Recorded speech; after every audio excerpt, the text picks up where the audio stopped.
Hmm. This will be the first minority government मेरे ख्याल है हमारी तारीख में और दुनिया में जहां भी हुई है इस किस्म की, जिस तरह इंडिया में 70s में हुई थी, तो it did not work. London में उनको जो इनपुट दिया जा रहा था with regard to the ground reality here in Pakistan, hmm. वो मेरे लिहाज से सही नहीं इनपुट दिया जा रहा था। आया कि उन्होंने बिल्कुल क्लियरली ये कहा था कि जी हमें वोट ऑफ नो कॉन्फिडेंस के बाद हमें हम्म। डिसॉल्व कर देनी चाहिए असेंबली।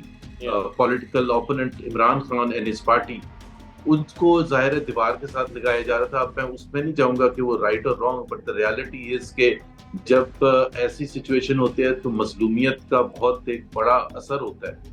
लेकिन दूसरी चीज है, आप बल्ला छीन लें, वो हालात ऐसे थे कि वो कैंपेन ही नहीं कर सकते थे, नॉट बिकॉज ऑफ द बल्ला symbol, but otherwise also even without that कहीं भी उनकी कोई पीटीआई, एक नई पीटीआई इमर्ज हो गई and a new wave of heroes like Marwat for hmm. Example, जिसको नाम भी नहीं कोई जानता था, लाइक और साहब। जी बिस्मिल्लाहिर्रहमानिर्रहीम, अस्सलाम वालेकुम। सियासत डॉट पी की आप देख रहे हैं। जवाल अहमद आपके साथ हूँ। मोहम्मद जुबैर साहब मेरे साथ मौजूद हैं, साबिक गवर्नर सिंध, तर्जुमान थे नवाज शरीफ साहब और मरीम नवाज शरीफ साहिबा के। जुबैर साहब, सर अस्सलाम वालेकुम। जी अस्सलाम वालेकुम। सर सबसे पहले तो नवाज शरीफ साहब दस्तबरदार हो चुके, वजीर आजम नहीं बन रहे, क्यों नहीं बन रहे नवाज शरीफ साहब प्राइम मिनिस्टर? आई थिंक एक तो वो 3 दफा प्राइम मिनिस्टर रह चुके हैं हम्म। और सक्सेसफुल प्राइम मिनिस्टर थे, और एक बहुत ही, मेरा ख्याल है सबसे ज्यादा सक्सेसफुल पॉलिटिशियन अगर आप देखें उस लिहाज से कि stretching over 40 years of political life, और हर दफा उनको निकाला गया, he made a come back, successful come back every time. This was also a test कि जी whether he is going to make a successful come back, because अगर आप 2013 में देखें 14 साल के बाद, तो he won a stunning victory, 186 seats in the assembly of 342। जी। और इसी तरह से 97 में जब 93 में निकालने के बाद आए तो 2/3 लिया। ऑब्वियसली एक हर एक का बेंचमार्क होता है, और मियां नवाज शरीफ का भी एक बेंचमार्क था कि he did not want to be considered as someone also ran, और जबरदस्ती जोड़ जाड़ के एक हुकूमत बनाई जाए। और उन्होंने बिल्कुल क्लियर कर दिया था कि अगर सिंपल मेजोरिटी पीएमएलएन को नहीं मिलती है तो he will not be the prime ministerial candidate. Election के दिन भी अगर आपको याद होगा कि वो वोट डालने के बाद जब वो बाहर आए और उन्होंने कहा कोलिशन की बात ना करें, बिकॉज एक चीज जो सबकी समझ में है और उनकी समझ में ज्यादा है, at least it doesn't want to have head the government जो इतनी हैंडीकैप हो कि हर फैसला करते हुए 8 जमातों से पूछना पड़े, तो आपकी फैसला साजी ही नहीं हो सकती। आप और जो 16 महीने की हुकूमत में हमने देखा भी कि अगर आप 4 बार हो चुके हैं पाकिस्तान मुस्लिम लीग नवाज के, जो सबसे खराब था वो था 16 महीने का, बिकॉज प्राइमरली कोलिशन गवर्नमेंट थी, और शहबाज कोलिशन शरीफ गवर्नमेंट को 12-13 जमातों की थी। साहब। सिर्फ ये उसूल सिर्फ नवाज शरीफ साहब अपने ऊपर ही लागू करते हैं कि मखलूत हुकूमत जो है वो नहीं लेनी? जाहिर है उनकी जमात का पीएम तो अब बनेगा, शहबाज शरीफ साहब तो पीएम बनेंगे। हर एक की अपनी राय होती है। शहबाज शरीफ साहब की अपनी राय। फॉर एग्जाम्पल 2022 में जब वोट ऑफ नो कॉन्फिडेंस हुआ था, जी। तो उस वक्त भी मियां नवाज शरीफ की राय यही थी कि हमें हुकूमत नहीं बनानी चाहिए, हमें वोट ऑफ नो कॉन्फिडेंस करके असेंबली तोड़ देनी चाहिए और इलेक्शंस में जाना चाहिए। उस वक्त भी उनकी यही राय थी, and I was 100% in agreement with मियां नवाज शरीफ देन। आज भी, आज बहुत से लोग हैं, जिस तरह शायद मेरा ख्याल है खुर्रम दस्तगीर को भी मैंने सुना, या जावेद लतीफ साहब के, हम मैं भी समझता हूँ कि इतनी मिनॉरिटी गवर्नमेंट से अच्छा ये कि आप ऑपोजिशन में जाके बैठे। तो हर एक की अपनी राय होती है। शहबाज शरीफ साहब की राय में वो समझते हैं कि जी हुकूमत में आना इस वक्त जरूरी है, बट अगर आप मेरे से पूछेंगे, और जो आपने कहा कि मियां नवाज शरीफ की सोच है, वो मुख्तलिफ सोच है। नून लीग नवाज शरीफ साहब की सोच के मुताबिक नहीं चल रही। एक तरफ तो आप लोग कहते हैं कि कोई डिक्टेटरशिप नहीं होनी चाहिए, दूसरी तरफ ये है कि 2022 में तो बहुत डिबेट इस पर हुई थी और बहुत से लोगों की राय भी ली गई थी। शाहिद खान अब्बासी ने कंसिस्टेंटली मेंटेन किया था हमें नहीं हुकूमत साजी करनी चाहिए। लेकिन उस वक्त भी जो मेजॉरिटी व्यू था वो प्रिवेल किया था कि जी हम हुकूमत में जाना चाहिए हमें। हम्म। और इट डिडंट वर्क।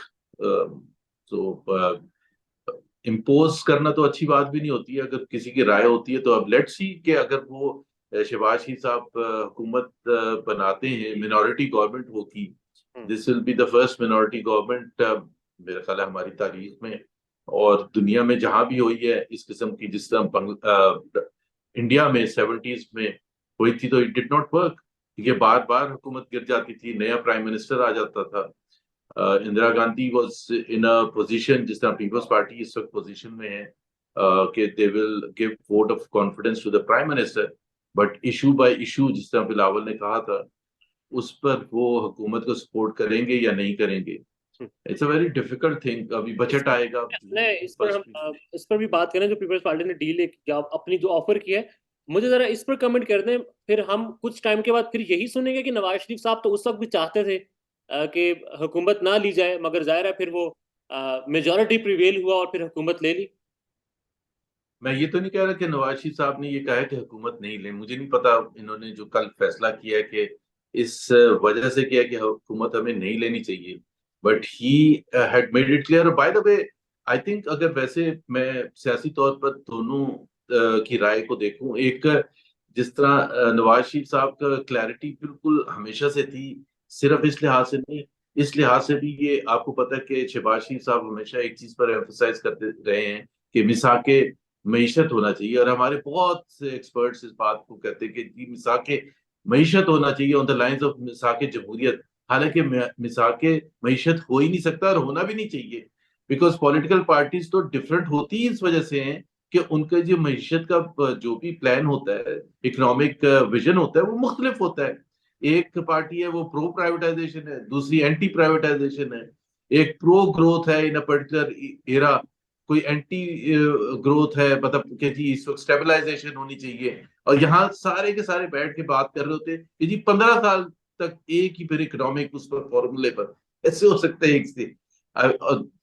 नफ्ता इस्माइल और इसहाक डार एक पार्टी में रह के नहीं एग्री करते अगले 2 महीने क्या करना चाहिए। अब यहाँ बैठ के कह रहे हैं कि तमाम पॉलिटिकल पार्टीज, मिलिट्री, जुडिशरी बैठ के वो मिसाक पर साइन करें जिस पर सारे फिर अमल करें अगले 15 साल। हो ही नहीं सकता। तो नवाज शरीफ साहब का हमेशा से ये राय रही थी कि जी आपके पास इतना मैंडेट हो कि आप फैसला साजी करें। फिर जिस तरह नवाज शरीफ की एक थिंकिंग है कि with regard to relationship with the neighbours, के आप ट्रेड एक लाजमी जुज है, अगर आप नहीं करेंगे उस तरह से ट्रेड अपने रीजनल हम country within the region, तो आपको वो इकोनॉमिक तरक्की नहीं मिलेगी। अब शहबाज शरीफ साहब उस किस्म के वो नहीं है, उनके अंदर वो समझते हैं कि we can bypass neighbours and still do well from an economic standpoint. और सर अब नवाज शरीफ साहब की सियासत से रिटायरमेंट समझ ली जाए कि वो बस रिटायर हो चुके। देखिए बहुत सी चीजें हैं जो कि आप रिटायरमेंट उनको ना भी कहें तो एक तो he has been out of office और literally out of politics for since 2018, 2017 से आउट ऑफ ऑफिस थे। फिर 2018 में थोड़ा बहुत उन्होंने उस वक्त तक किया, हिस्सा लिया जब तक जून 2018 तक वो इलेक्शन कैंपेन वगैरह भी कर रहे थे। फिर लंदन चले गए, वापस आए तो गिरफ्तार हो गए। तो 5.5 6 साल का अरसा जो होता है, और फिर इस एज में he did obviously try to make a comeback, अभी इलेक्शन कैंपेन को लीड किया। जिस एज में वो हैं, और अगर ये हुकूमत चलती है जो नई बनने वाली है, तो वो ठीक है, उनका रोल बहुत कम हो जाएगा, and he will like not to get involve. अच्छा वो वैसे भी मैं आपको बताऊं 2017 में जो डिस्क्वालिफिकेशन हुई थी और शाहिद खान अब्बासी प्राइम मिनिस्टर थे, तो उस वक्त भी नवाज शरीफ बिल्कुल इन्वॉल्व नहीं होते थे डिसीजन मेकिंग में कि डे टू डे। कभी कभार उन्होंने कोई बड़ा कोई इशू है तो शायद खान ने शेयर करने के लिए खुद गए तो वो मिल लेते थे, लेकिन एज सच वो ये नहीं कि काबीना क्या बनती है उसको फलानी पोजीशन देते हैं या ये फैसला कर लें। सो तो I don't think so. Nawaz Sharif साहब जो है वो बस साइड पर हो गए हैं। हो गए हैं। मैंने तो ट्वीट में आज ट्वीट किया था, तो मेरा लास्ट क्वेश्चन यही था कि Was this his last political battle? और Let's see. उससे पहले यही लिखा हुआ था कि party did not do justice with him. Yes, I feel so. Party did not do, और उसका मैं एक्सप्लेन आपको कर दूं। वो सबसे बड़ी बात ये है कि जी देखें, वो लंदन में बैठे थे पीएम बनने। और लंदन में उनको जो इनपुट दिया जा रहा था with regard to the ground reality here in Pakistan, वो मेरे लिहाज से सही नहीं इनपुट दिया जा रहा था, which led him to believe कि जी ground reality is overwhelmingly in favor of PMLN, which was not the case. तो जाहिर सी बात है, ये उनका काम तो था भी नहीं कि जी वो आके खुद सर्वे करते। सो जो लोग सराउंड करते हैं वो जो भी बता रहे होते, तो मेरे लिहाज से वो इतने बड़े लीडर थे कि हमें उनको रियलिटी बतानी थी, and then would have left the decision to him कि जी, और जितना पीरियड कम पीरियड था बिफोर द इलेक्शंस, कि वो इतने पीरियड में क्या वो चेंज कर सकते हैं फॉर्च्यून्स ऑफ द पार्टी।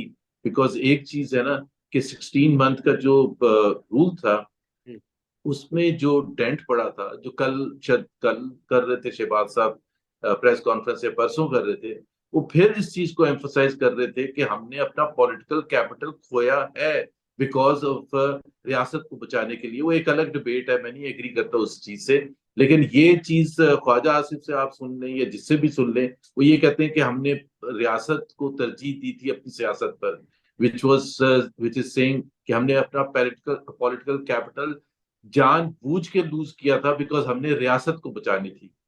उनकी नजर में शायद वो हो, लेकिन मेरी नजर में रियासत को तो हर हुकूमत को हर रोज बचाना होता है, irrespective, it's not a choice, और आपको उसके गलत साथ बयानी साथ आप पॉलिटिकल समझते हैं कैपिटल कि भी।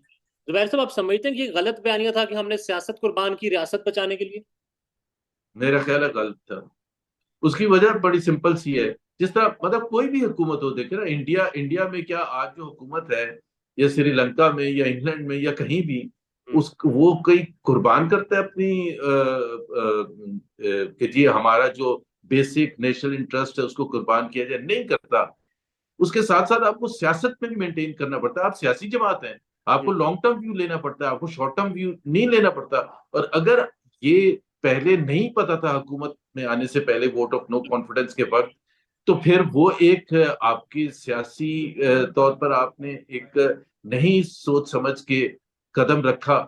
क्योंकि जब आप कदम रख रहे हैं तो इसमें तो देखे ना, इलेक्शंस होते हैं तो you have no choice, every political party has to go into the electoral process, चाहे जितने भी हालात खराब हो। फिर भी उसको मैं कहता हूँ कि आप हाथ खड़ा करते हैं और कहते हैं कि बहुत मुश्किल चैलेंज हालात हैं, इकोनॉमिक चैलेंजेस हैं, फॉरेन पॉलिसी, गवर्नेंस, लेकिन हम समझते हैं as a political party. But जब वोट ऑफ नो कॉन्फिडेंस था, that was a choice, the timing of getting into the government was a choice. It was not an election that was forced on us. It was something that we decided. So वो कि Pakistan IMF programme में है, IMF programme की situation क्या है, economic challenges क्या हैं, क्या ये शॉर्ट पीरियड में हम वो चीजें कर सकेंगे, in the last almost in the last year of a 5 year tenure हम वो सब डिलीवर कर सकेंगे जो लोग हमारे से एक्सपेक्ट कर रहे हैं। तो अगर जवाब था उस वक्त कि हाँ, तो फिर तो ठीक है, आपने कदम उठाया था। लेकिन अगर आपको पता था कि आपका पॉलिटिकल कैपिटल लूज होगा, इसलिए कि इकोनॉमी को हम नहीं संभाल सकेंगे बल्कि वो खराब हो जाएगी, तो फिर तो एक ये फैसला सही नहीं था। और इन सब फैसलों में नवाज शरीफ साहब कैसे साइडलाइन हो सकते हैं, कैसे इस सब फैसलों से बाहर हो सकते हैं? जाहिर है वो तो पार्टी के कायद हैं। नहीं, आप वो 16 महीने की बात कर रही हैं या और अभी की बात 16 कर रही हैं? महीने के बाद से लेकर अभी तक सर।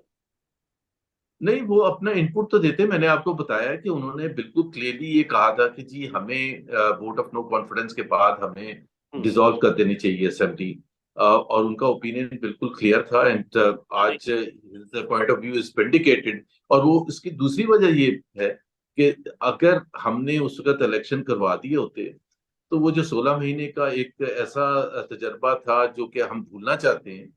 और आपने तमाम इलेक्शन कैंपेन में हमारे किसी लीडर को उस 16 महीने की बात करते हुए नहीं सुना। हम 2017 में जाके खत्म हो जाते थे, which is basically an admission के we will rather like to forget that 16 month rule, but if reminded तो हम फिर उसको ये कहते हैं कि जी वो तो इस वजह से रियासत को बचाने के चक्कर में हम थे, और इस वजह से हमारी सियासत या political capital, and very early in that tenure अगर आप देखें कि अप्रैल में आए थे, जुलाई में बाई इलेक्शंस हुए थे 20 पंजाब में एमपीए की सीट्स पर. That was the biggest electoral defeat for PMLN since it came into electoral politics in 1988. 20 में से 16 सीटें हार गया था. That would have been the wake up call कि ये तो things are not working. फिर उसके बाद अक्टूबर में आपको पता है नेशनल असेंबली को 8-9 हल्कों में हुआ था, जिसमें तकरीबन सब में इमरान खान खुद लड़े थे. उसमें भी फिर पंजाब में तकरीबन तकरीबन क्या मेरा ख्याल है हर सीट पर पीएमएलएन लॉस्ट. तो that was not a very good results तो थिंग. अभी वाले भी कुछ ऐसे ही हैं, वो फॉर्म 45 लेकर सारे घूम रहे हैं। उस पर जाने से पहले सर, बहुत सारे सहाफी कह रहे थे, नुसरत जावेद साहब ने भी कहा था कि नवाज शरीफ साहब को नहीं आना चाहिए। उन्होंने एक मिसाल भी दी थी कि ऐसे किया जाएगा उनके साथ। अब मौजूदा हालात देखें, कल के बाद से तो सिचुएशन वैसी ही बनती नजर आ रही है। 3 बार के वजीर आजम, इतने तजर्बाकार सियासतदान, नहीं समझ पाए या फिर अपनों ने ही, नून लीग के अंदर से ही लोगों ने धोखा दिया। मैंने तो अब यही कहा ना, धोखे की बात नहीं. देखा है नवाज शरीफ की जो रिस्पेक्ट है और एडमिरेशन है पीएमएलएन में, चाहे वो लीडर्स हों चाहे वो वर्कर्स हों, वो अनपैरेलल्ड है. I mean he commands a kind of respect that I don't think so any other political leader has since कायदे आजम के उसके बाद, बिकॉज 40 इयर्स का पीरियड कोई कम नहीं होता. और continue to dominate the politics not just of the party but of Pakistan, बहुत बड़ी बात होती है. सो जानबूझ के तो कोई भी नहीं करता. ये जरूर होता है कि हर एक का अपना एजेंडा आप कह लें, या अपनी थिंकिंग ये हो सकती है कि बाय हुक और बाय क्रूक इस वक्त हमें हुकूमत में जरूर आना है, तो उसमें आप उनको मिसगाइड करें और वो रियल सिचुएशन ना बताएं जो कि बताने की जरूरत होती है, जिसकी बुनियाद पर फिर आप वो फैसले करें जो कि सही फैसले हों. चाहे वो आपका पॉपुलैरिटी के हवाले से ग्राउंड रियलिटी क्या है, चाहे वो इकोनॉमिक सिचुएशन कितनी अच्छी या खराब है उसके हवाले से है, या कोई और चीजें हैं, सिविल मिलिट्री रिलेशंस हैं, या और जो भी चीजें हैं, तो फैक्ट्स आपके पास पहले होने चाहिए, चाहे वो जितने भी बिटर हैं, और फिर उसके बाद फैसले होना चाहिए. So I don't think so he was fed with the right information. और ये कौन लोग थे जो देते रहे? ये तो देखे ना, मैंने कहा कि किसी की नीयत पर तो मैं नहीं शक कर सकता, बट मैं ये जरूर कह सकता हूँ कि हर एक का, जिस तरह वोट ऑफ नो कॉन्फिडेंस का मैं बार बार एग्जांपल इसलिए दे रहा हूँ कि वो भी एक सामने एक रियलिटी थी ना. अब अगर पाकिस्तान आईएमएफ प्रोग्राम में था, और जब आपने हुकूमत संभालनी थी उसके 2 महीने के बाद आपको बजट देना था, और वो लास्ट बजट था 5 ईयर टेन्योर का, और उसमें आप फुल स्टॉप कॉमा भी नहीं चेंज कर सकते थे बिकॉज आईएमएफ की तलवार लटकी थी. तो ये तो फिर जब फैसला करने वालों ने जब ये फैसला किया, तो I don't think so that was the right decision. और मियां नवाज शरीफ को तो पता था, इस वजह से उन्होंने मना किया था. और सर, अब वो पीएम भी नहीं बने, अब तो ये सवाल भी बनता है कि क्या पाकिस्तान आना राइट डिसीजन था?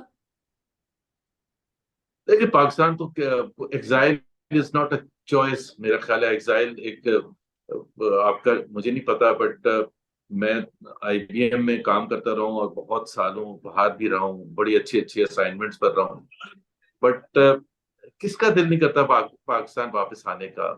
सो he had to come back sooner और वजीर लेटर. आजम बनने का So वजीर irrespective of whether he should have come back now or 6 months later, he was supposed to come back. नहीं, पर वजीर आजम बनने के लिए जब आए, ये अच्छा वक्त था, दुरुस्त वक्त था आने के लिए? मेरा ख्याल ये था कि वो जो डैमेज हमारे पॉपुलैरिटी को हुई थी 16 मंथ रूल की वजह से, उसके बाद ये इलेक्शंस में जाने का और इतने कम अरसे में फॉर्च्यून चेंज करने का, और दूसरी बात ये, it was not just whatever was happening with us, it was also about what was happening to opponent, political opponent Imran Khan and his party. उनको जाहिर है दीवार के साथ लगाया जा रहा था. अब मैं उसमें नहीं जाऊंगा कि वो राइट और wrong, but the reality is के जब ऐसी सिचुएशन होती है तो मजलूमियत का बहुत एक बड़ा असर होता है, और वो हुआ. क्योंकि मैं आप खुद देख लेना कि अप्रैल 2022 या मार्च 2022 से आप एक साल पीछे जाएं, वोट ऑफ नो कॉन्फिडेंस से एक साल पीछे, तो 13 में से 12 बाय इलेक्शंस पीटीआई हारी थी, जी। और most of them were won by PMLN, including उसके बाद कैंटोनमेंट बोर्ड के इलेक्शंस हुए, वो भी स्वीप किए पीएमएलएन ने. तो ये तो फैक्ट है कि इसका मतलब ये है कि एक वक्त में हमारे साथ पॉपुलैरिटी थी, and we lost that popularity because of the manner in which vote of no confidence took place, जिस तरह से उस बयानिए को इमरान खान ने आगे लेके गए, वो उस पर सजा भी हो गई उनको साइफर के केस में। बट उन्होंने एक अपने मजलूमियत का बयानिया बनाया, और फिर मेरा ख्याल है बहुत सी चीजें ऐसी भी हुई हैं जिस पर हमें खुद सोचना चाहिए कि पॉलिटिक्स को हमने उस हद तक लेके जाना चाहिए या नहीं लेके जाना चाहिए। And had we allowed him the space. देखिए ना, दो मुख्तलिफ चीजें होती हैं। एक होता है कि किसी ने कोई गलत काम किया, May 9 फॉर एग्जाम्पल ले लें, उस पर बिल्कुल सजा भी होनी चाहिए, और वो, लेकिन उसमें भी जस्टिस होना चाहिए ना, इंसाफ होना चाहिए, और एक टाइमली होना चाहिए। लेकिन दूसरी चीज है आप बल्ला छीन लें, और फिर क्योंकि बैन आपने की नहीं है party, but it was virtually like banning. So अगर May 9 उनकी लीडरशिप की वजह से हुआ था, और तो we should have moved to ban the party for example, which I don't agree at all. But आपने वो जब कर दिया लास्ट मोमेंट पर, आपने बल्ला भी ले लिया। बल्ला लेने मतलब वो हालात ऐसे थे कि वो कैंपेन ही नहीं कर सकते थे, नॉट बिकॉज ऑफ द बल्ला symbol, but otherwise also, even without that कहीं भी उनकी उनके पीटीआई, एक नई पीटीआई इमर्ज हो गई थी। जी। वो जो उनके हीरोज थे वो सारे गायब हो गए थे, मेजोरिटी ऑफ देम। कुछ तो जिस वजह से भी सियासत छोड़ गए थे, कुछ घर बैठ गए थे, कुछ अंडरग्राउंड थे, कुछ जेलों में थे। एंड अ न्यू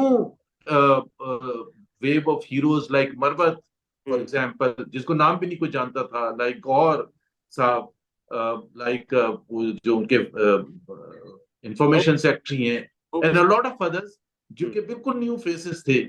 तो वो, उसका मतलब ही यही था कि वो जो कहते हैं ना कि खंबा खड़ा करते थे जुल्फिकार अली भुट्टो 1970 के इलेक्शन में, या मुजीबुर रहमान ने, वो भी जीत जाता था। तो बिल्कुल ऐसे ही हुआ कि एक अननोन फेसेस आए, और मैं उनका ये नहीं अंडरमाइन नहीं कर रहा हूँ उनके इंडिविजुअल्स एफर्ट को, but the fact of the matter was कि वो वोट अवाम इमरान ने खान साथ की नहीं वजह से छोड़ा। मिला। अवाम ने इमरान खान का साथ नहीं छोड़ा, पाकिस्तान तहरीक इंसाफ का साथ नहीं छोड़ा। इमरान खान ने जिसको बोला, अवाम ने उसी को मोहर लगाई, और फॉर्म 45 के मुताबिक 179 तक सीट्स पीटीआई क्लेम करी है। सर लास्ट टू क्वेश्चन है। एक तो इसमें मैं सिर्फ एक चीज जरूर कहूंगा। आई मीन, मुझे पीटीआई से कुछ चीजों से शदीद इख्तिलाफ हमेशा से रहा है। ये जो नंबर गेम होती है ना, इसमें जो ये एग्जेजरेशन करते हैं, आपको इमरान खान की तकरीरें भी याद होंगी कि उसने डिफाइन करना है कि कितना खराब है। तो कभी कहा 6 बिलियन, फिर कहा उसी, नहीं नहीं 6 बिलियन नहीं, 60 बिलियन, नहीं नहीं 60 बिलियन नहीं, 600 बिलियन। मतलब, सो वो कुछ वन चीजें सेवेंटी क्लीन। नाइन है या 139 है। The fact of the matter is, I will support a judicial process fast enough to determine the reality। क्योंकि अगर कोई क्लेम कर रहा है फॉर्म 45 के बेसिस पर, और जिस तरह से इलेक्शन कमीशन ने हमारा परफॉर्म किया है, वो ऑब्वियसली मेरा नहीं ख्याल है कोई भी उससे सेटिस्फाइड होगा।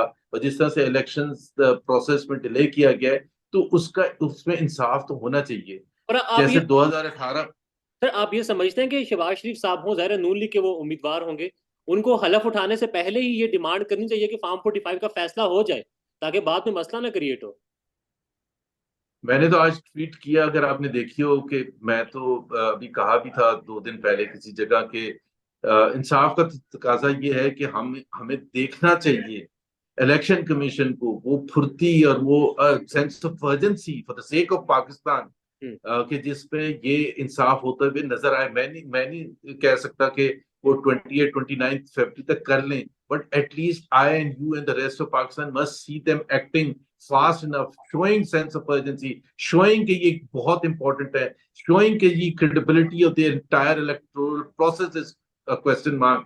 तो ये सब उनको ये बोलना चाहिए कि जी ये इसको हम इंश्योर करेंगे, सबको सेटिस्फाई करेंगे, हम प्रोसेस को एक्स्ट्राऑर्डिनरी स्पीड से करेंगे। बिकॉज इसमें हम कोई दो नंबरी तो नहीं, मैं कह रहा कि अगर तो पीएमएलएन के कोई भी है वो जेन्युइन जीते हैं, तो मेरा ख्याल है उनके साथ ये खराब होगा कि उनकी विक्ट्री को डाउट किया जाए। और डाउट अगर इसलिए किया जाए कि इलेक्शन कमीशन लेथार्जिक है और डिले करके बैठा है। ऑन दी अदर हैंड, अगर कोई सही मानों में पीटीआई का बंदा जीता है, तो उसके साथ भी यही होना चाहिए कि इंसाफ होना चाहिए। So whoever is the real winner must be declared real winner. Noon League कौन लीड करेगा, नवाज शरीफ, शहबाज शरीफ साहब, या फिर मरियम नवाज शरीफ साहिबा? I mean for the moment तो शहबाज शरीफ करेंगे, he is the president of the party, but the future is with Maryam Nawaz, no doubt about that. And what is the She's future of after Nawaz Sharif, she's the most popular political leader within the PMLN. and the future of Noon League? The future of Noon League will depend on several factors. One, how well she performs in Punjab, because Zahira Punjab is where the battle takes place. और this is where Mian Nawaz Sharif started his political career and made a mark. Whether she will be able to make a mark and उसकी नून league की जो future है उसको वो सहारा देंगी, तो मेरा ख्याल है बहुत से पॉजिटिव्स भी हैं. एक as a women, she is the first women chief minister, so उनके आप देखेंगे इर्द गिर्द काफी ख्वातीन होंगी जो कि बहुत फैसला साजी में इन्वॉल्व होंगी. अगर सारी खवातीन ही होंगी सर, साड़ी गल हो गई है, कितना नुकसान हुआ इस बयानी से? अच्छा, ये इस पर आज मेरा ख्याल है मैं पढ़ रहा था, तलाल चौधरी उसने कहा था इससे बड़ा नुकसान हुआ है, हालांकि कहा नहीं था ये किसी ने. सो अगर नहीं कहा था तो वो इलेक्शन के बाद उसकी वजाहत करना मेरा ख्याल है सही नहीं था.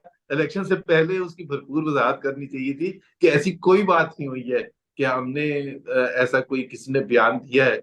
बट वो नैरेटिव इतना स्ट्रॉन्ग पीटीआई ने बिल्टअप किया, या पॉलिटिकल ओपोनेंट्स ने जो पीएमएलएन के थे, कि उसकी वजाहत तलाल चौधरी ने जो आज दी है वो पहले देनी चाहिए क्या थी. पता हो गई हो, वादे वफा ना हुए हो, तो अब कह रहे हो जी गल कोई हो ही नहीं सी. गल कैसे हो सकती है?